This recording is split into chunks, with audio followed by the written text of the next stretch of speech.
त्योहार जय छत्तीसगढ़ संगवारी हो। आप सब जानत हो कि छत्तीसगढ़ जो है भगवान राम के ननिहाल हरे, माता कौशल्या के धाम हरे।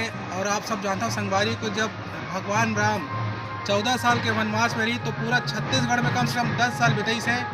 चाहे अपन कोरिया जिला के सीतामढ़ी हरचौका हो, वहाँ से लेके सुकमा के रामाराम हो, वही कड़ी में संगवारी हमारे छत्तीसगढ़ सरकार जो है भगवान राम जहाँ जहाँ गुजरे है वहाँ वहाँ चिन्हांकित करत है। वैसे छत्तीसगढ़ में 75 जगह है संगवारी हो जो जगह चिन्हांकित करे। वही कड़ी में अपन छत्तीसगढ़ के चंदखुरी से लेके शिवरी नारायण, ओकर बाद जो छत्तीसगढ़ के प्रयागराज जिला हमारे राजीव भूषण, वहाँ भी भगवान राम की विशाल का मूर्ति स्थापित हो चुके संगवारी हो।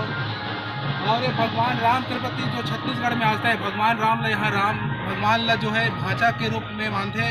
और यहाँ के हर व्यक्ति अपन बहन के बेटा ला चरण स्पर्श करते हैं।